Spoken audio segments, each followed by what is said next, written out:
Hello dear students, welcome in today's class.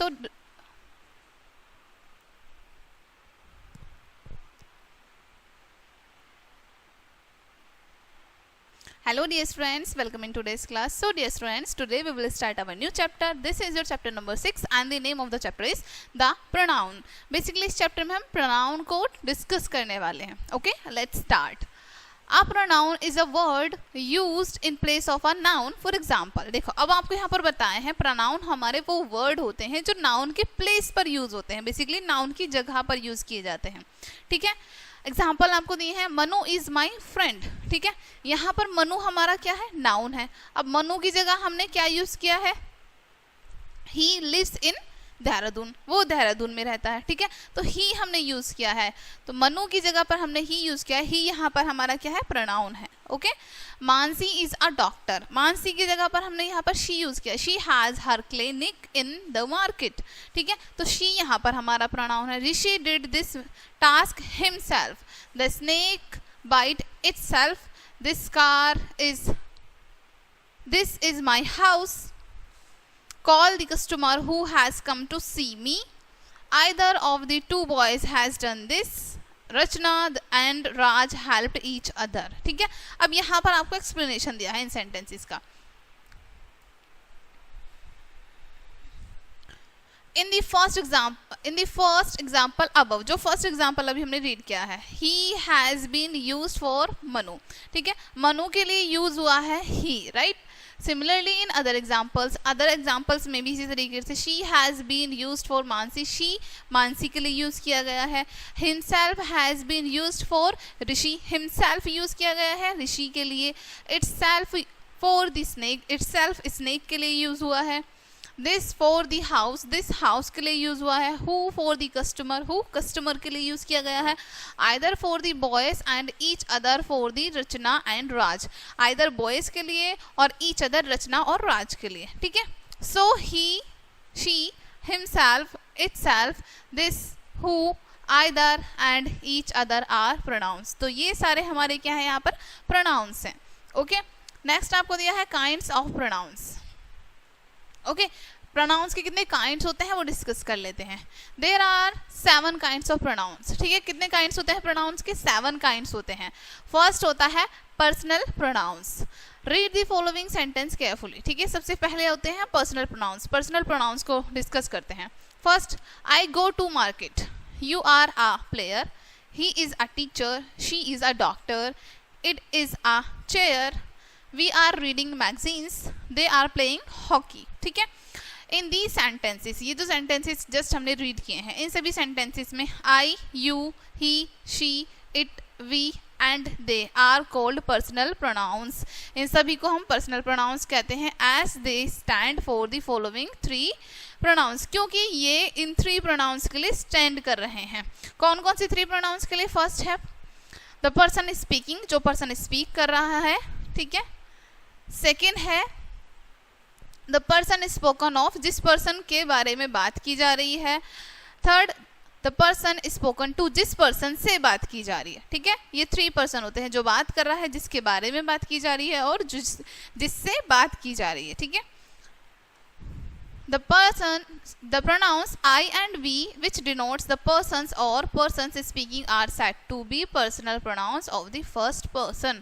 ठीक है, अब देखो यहाँ पर आपको बताया है, जो प्रोनाउन आपको यहाँ पर बताए हैं I and we डिनोट करते हैं पर्सन्स और उन पर्सन को जो स्पीक कर रहे हैं या फिर जो बोल रहे हैं. ठीक है, ये पर्सनल प्रोनाउंस होते हैं या फिर फर्स्ट पर्सन होते हैं. Okay, second, the pronoun you which denotes the person और पर्सन स्पोकन टू. ठीक है, यू जो होता है वो सेकंड पर्सन होता है, वो डिनोट करता है, हमें बताता है जिससे बात हो रही है. ठीक है, यानी कि जिसके बारे बेसिकली जिससे बात हो रही है. It is said to be personal pronoun of the second person, यानी हम जिससे बात करते हैं वो सेकंड पर्सन होता है. ठीक है, you is said, U is used in both the singular and plural numbers. U का यूज हम दोनों में करते हैं, सिंगुलर नंबर में भी और प्लूरल नंबर में भी. ठीक है, third, the pronoun she, he, she, it and they which denotes the persons spoken of. ठीक है, अब प्रोनाउंस हमारे he, she और it एंड दे, ये हमें बताते हैं उन पर्सन के बारे में जिसके बारे में बात हो रही है.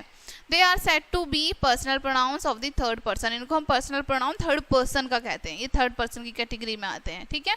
Forms of the personal pronouns. Personal pronounce की कौन कौन सी फॉर्म होती हैं. ठीक है, यहाँ पर आपको फॉर्म बताई हैं. ठीक है, चलो फर्स्ट अब डिस्कस कर लेते हैं. फर्स्ट पर्सन केस दिए हैं, सिंगुलर और प्लूरल बताए हैं. जैसे नॉमिनेटिव केस में आई होगा फर्स्ट. ठीक है, सिंगुलर और प्लूरल में वी यूज करेंगे. पॉजेसिव में माई, माइन और प्लूरल में अवर्स. ऑब्जेक्टिव में मी, अस. ठीक है, यहाँ पर आपको बताए हैं ये. ओके. सेकंड में क्या होता है, केस आपको बताए हैं यहाँ पर नॉमिनेटिव, पॉजेसिव और ऑब्जेक्टिव. सिंगुलर और प्लूरल सभी के लिए यही यूज करेंगे इनमें.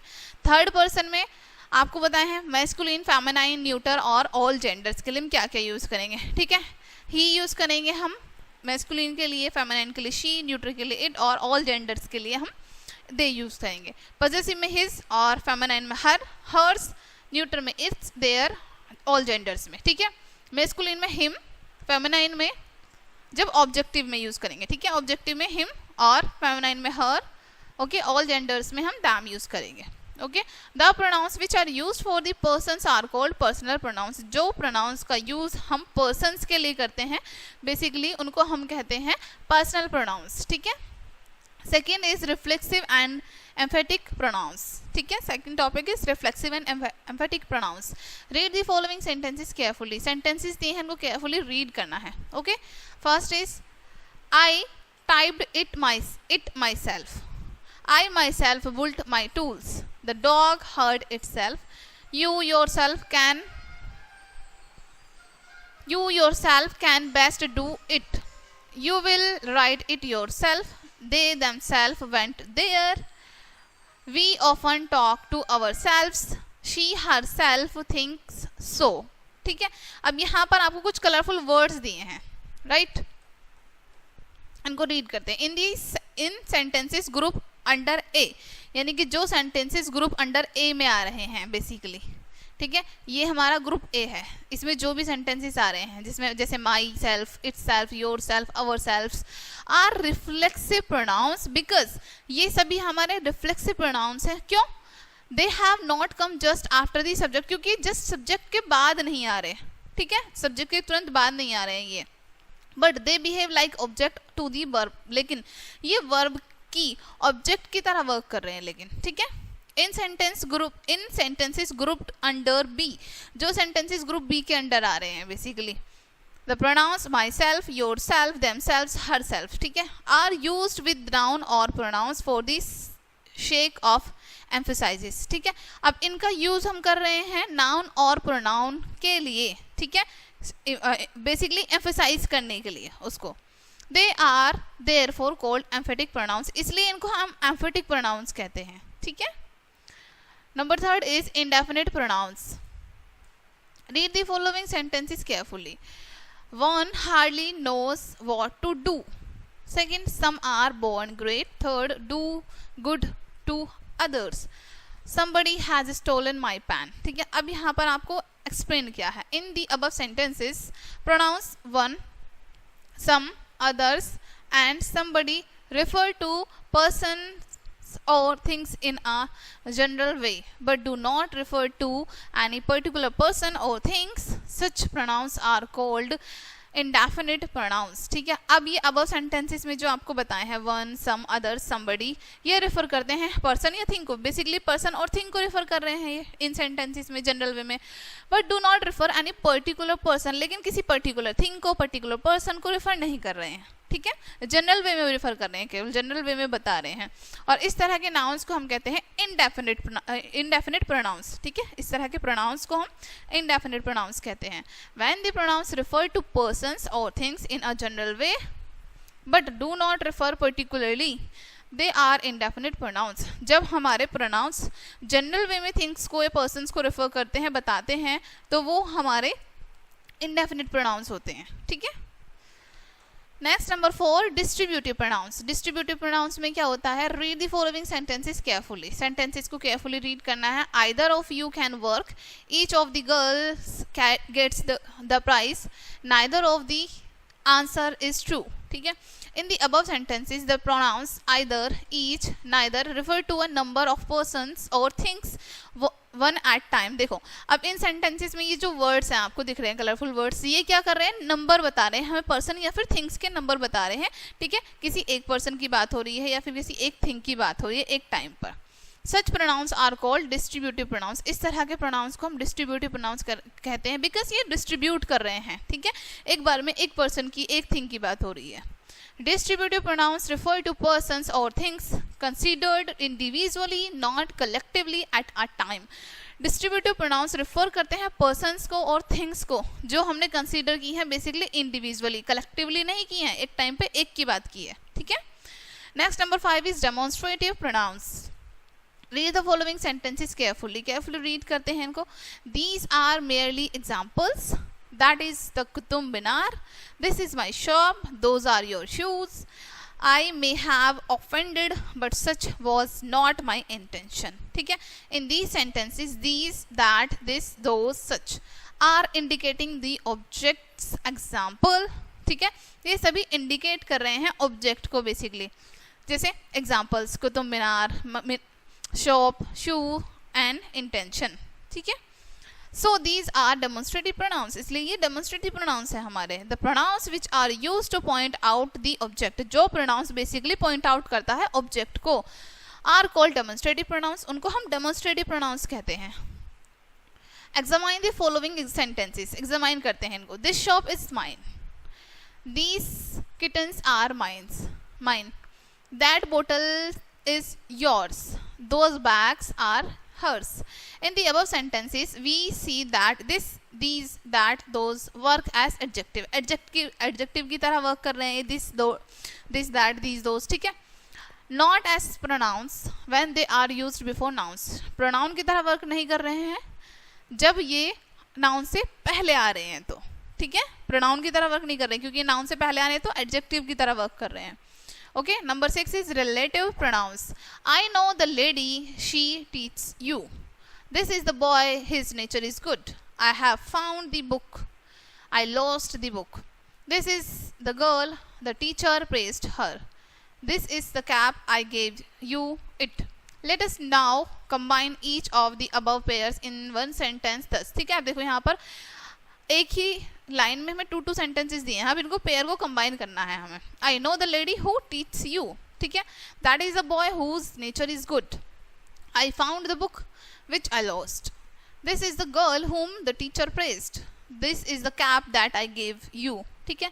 Now let us examine the work done by each of the words. ठीक है. अब क्या करना है, एग्जामाइन करते हैं हम वर्क को जो हमने ईच ऑफ द वर्ड को जोड़ा है बेसिकली, जैसे जिनकी हेल्प से जोड़ा है. Who, whose, which, whom and that. The word who is used for the noun man. जो वर्ड हमने who यूज किया है noun के लिए यूज किया है, जो man था यहाँ पर that goes before it. ठीक है. जो noun की जगह पर उससे पहले आया है.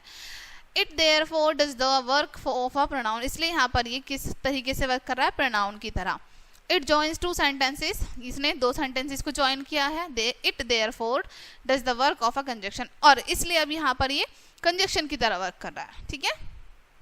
Thus the word whose, which, whom and that join 2 sentences and are used for the nouns that are going before them and do the work of pronouns. ठीक है. इस तरीके से ही whose, which, whom, that ये भी क्या कर रहे हैं, 2 sentences को join कर रहे हैं. इनका यूज हमने क्या किया है, noun के लिए किया है बेसिकली, जो कि that are going before them, उनसे पहले आ रहे हैं. ठीक है. और ये वर्क कर रहे हैं pronoun की तरह. The pronouns who, whose, which, whom and that which join 2 sentences and refer or relate back to nouns going before them are called relative pronouns. ठीक है. अब जो noun हमारे आपको यहाँ पर शो किए गए हैं, ठीक है, who, whose, which, whom, that, ये क्या कर रहे हैं, ज्वाइन कर रहे हैं 2 sentences को जो रिलेट कर रहे हैं आपस में बेसिकली sentences. ठीक है. इसलिए इनको क्या कह रहे हैं हम, relative pronouns. Okay. Next, the noun to which a relative pronoun refers और relates is called its antecedent. जो नाउन रिलेटिव प्रोनाउंस को रेफर करते हैं या रिलेट करते हैं आपस में, उसको हम कहते हैं एंटीसीडेंट्स. ठीक है. It will be noticed that in sentence first, इसको हम नोटिस करेंगे सेंटेंस फर्स्ट में, ठीक है, the antecedent of who is lady, in sentence second the antecedent whose is boy, in sentence third the antecedent of which is book, in sentence fourth the antecedent of whom is girl, and in sentence 5 the antecedent of that is cap. आपको सब बताए हैं यहाँ पर कि कौन सी चीज को हटा के क्या रिलेट किया गया है बेसिकली, ठीक है. Next topic is use of the relative pronouns. Relative pronouns का यूज कैसे होता है अब ये देख लेते हैं. Who is used for persons only. Who का यूज हम सिर्फ पर्सन्स के लिए करते हैं. It may refer to singular और प्लूरल नाउन और प्रोनाउंस. ये हमारे सिंगुलर और प्लूरल दोनों नाउन्स को रेफर करते हैं, ठीक है. For example first the person who is honest is trusted, ठीक है. अब एक पर्सन की बात हो गई. The child who saw the tricks were surprised. She who is honest is loved by all. They never fail who died in a great cause. ठीक है. अब यहाँ पर आपको दे से भी पता चला she, the child, ठीक है. सिंगुलर और प्लूरल दोनों के लिए यूज कर सकते हैं इनको हम, ठीक है. Next which is use for animals and things without life. Which का यूज हम करते हैं एनिमल्स और थिंग्स के लिए जिनमें लाइफ नहीं होती है, ठीक है. यानी कि एनिमल्स के लिए भी करते हैं और थिंग्स जिनमें लाइफ नहीं होती है, जैसे टेबल, चेयर, लाइक दिस, ठीक है. It may refer to a singular और अ प्लूरल नाउन्स. ये दोनों को रिफर कर सकते हैं, सिंगुलर को भी प्लूरल को भी. एग्जाम्पल के लिए the car which won the race is there, ठीक है. यहाँ पर कार क्या है, थिंग है और सिंगुलर भी है. Second the bike which I recently bot is very heavy. The novel which my friend gave me is very interesting. Next that is used for persons, animals or things. That का use persons, animals और things के लिए करते हैं. It may refer to a singular or a plural noun. दोनों ये सभी को refer करता है basically, singular को भी और plural को भी. For example, I know the hostel that he live in. These are the girls that can be trusted. C. This is a camel that I want to sell. D. This is the pen that I lost yesterday. These are the files that I have received. ठीक है. Next number 7 is interrogative pronouns. Read the following sentences carefully. Interrogative pronouns को discuss करते हैं. Whose bag is this? Who teaches you science? Which of the magazines do you like? What is the matter? ठीक है. In the above sentences whose, who, which, what are such pronouns that are used to ask questions. ठीक है. इस तरह के pronouns हैं, इनका use किया जाता है क्वेश्चंस को पूछने के लिए.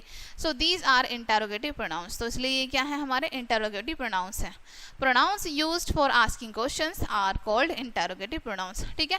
अब जिन pronouns का यूज हम क्वेश्चन पूछने के लिए करते हैं उनको क्या कहते हैं, interrogative pronouns. ठीक है. Fill in the blanks दिया है यहाँ पर, आपको क्या करना है, fill in the blanks with suitable pronouns. suitable pronoun की हेल्प से ये फिल करेंगे आप. write the kind of pronouns of the word given in color. ठीक है. जो वर्ड आपको कलर में दिए हैं इनके प्रोनाउंस राइट करने हैं आपको, ठीक है. write the kind of pronouns. इनके काइंड बेसिकली काइंड बताने हैं कि किस काइंड के हैं ये प्रोनाउंस, ठीक है. fill in the blanks by using the pronouns as directed. Bracket में आपको दिया है कि यहाँ पर डेमोन्स्ट्रेटिव प्रोनाउन आना चाहिए, यहाँ पर डिस्ट्रीब्यूटिव, उसकी हेल्प से आप फिल करेंगे.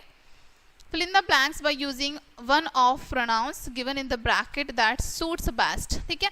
ऑप्शन दिए हैं आपको 2 जो यहाँ पर ज़्यादा सूट हो उसके अकॉर्डिंग फिल करेंगे आप. Underline the pronouns and tell the kind of each pronoun. ठीक है. अंडरलाइन करेंगे यहाँ पर प्रोनाउन को और बताएंगे कि वो कौन सी कैटेगरी का है, ठीक है. काइंड बताएंगे उसका बेसिकली. ओके डियर स्टूडेंट्स, सो ये चैप्टर आपका यहीं पे एंड होता है. आई होप सो ये चैप्टर आपको काफ़ी अच्छे से क्लियर हुआ होगा. मिलते हैं नेक्स्ट वीडियो में and thank you for watching.